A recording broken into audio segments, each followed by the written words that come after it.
एक बार फिर से लेकर हाजिर हैं प्रतापगढ़ जिले के दिन भर की बड़ी खबरों की शुरुआत करें इससे पहले आप सभी से एक निवेदन है कि यदि आपने अभी तक ग्लोबल भारत न्यूज़ को लाइक और सब्सक्राइब नहीं किया तो आज ही कर लें, जिससे आपको सभी नोटिफिकेशन सबसे पहले मिलती रहें।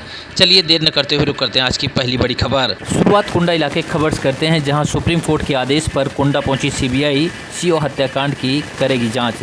बता दें कुंडा के विधायक और पूर्व मंत्री राजा भैया एक तरफ पत्नी की तरफ से दर्ज कराए गए केस में घिर गए तो दूसरी तरफ जियाउल हक की हत्या में उनकी भूमिका की जांच अब फिर से शुरू हो गई है।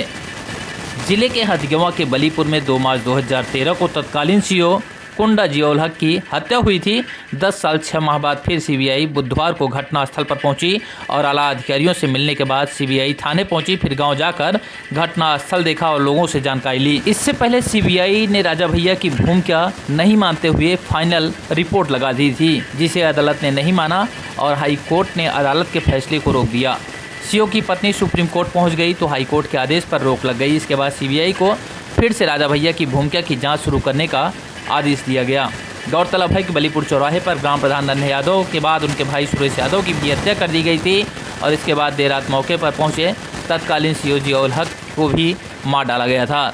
सीओ की पत्नी परवीन आज़ाद ने कुंडा विधायक और तत्कालीन सपा सरकार के मंत्री रघुराज प्रताप सिंह, राजा भैया, एमएलसी अक्षय प्रताप सिंह सहित अन्य को आरोपित बनाया। अब सीबीआई इन मामलों की जांच करने के लिए फिर से कुंडा पहुंच गई है। गौरतलब है कि सीबीआई ने अपनी जांच में राजा भैया सहित उनके अन्य करीबियों को बेदाग साबित करते हुए केस में क्लोजर रिपोर्ट लगा दी थी। परवीन की याचिका पर सुप्रीम कोर्ट ने सीबीआई को फिर से जांच का आदेश दिया है। इस पर सीबीआई की 5 सदस्यीय टीम बुधवार दोपहर हथगवां थाने पहुंची और जानकारी लेने के बाद बलीपुर जाकर घटनास्थल देखा। सूत्रों के अनुसार बलीपुर के लोगों से भी हत्याकांड के बारे में जानकारी ली गई। वहीं नन्हे यादव के परिजनों ने सीबीआई के आने की जानकारी से इनकार किया है। गाँव के लोग भी कुछ बोलने को तैयार नहीं हैं। फिलहाल सीबीआई के आने से उत्तर प्रदेश की सियासत एक बार फिर से गर्म हो गई है। खबरों में आगे बढ़ते हैं, बात करेंगे सदर इलाके खबर की, जहां एडीजी भान भास्कर पहुंचे प्रतापगढ़। कई कार्यक्रमों में उन्होंने शिरकत किया। इसके बाद वह पुलिस लाइन के सही कॉम्प्लेक्स में शहीद निरीक्षक स्वर्गीय अजय कुमार सिंह के परिजनों को भी सम्मानित किया। उनसे मुलाकात करने के बाद उन्हें हर संभव मदद का भरोसा दिया। आईजी जोन प्रयागराज भान भास्कर के साथ आईजी रेंज प्रयागराज भी मौजूद रहे और वह पुलिस लाइन के परेड ग्राउंड में सैल्यूटिंग बेस पर शहीद निरीक्षक स्वर्गीय अजय कुमार सिंह की स्मृति में नवीनीकृत द्वार स्वर्गीय अजय कुमार सिंह कर्तव्य पथ का भी निरीक्षण किया। इसके बाद वह मिशन शक्ति के कार्यक्रमों में भी शिरकत किया, जहां छात्राओं को भी उन्होंने संबोधित किया और सरकार द्वारा चलाई जा रही योजनाओं के बारे में भी विस्तार से जानकारी दी। इसके पूर्व उन्हें गार्ड ऑफ ऑनर दिया गया। इस दौरान प्रतापगढ़ के पुलिस अधीक्षक सतपाल अंतिल भी मौजूद रहे।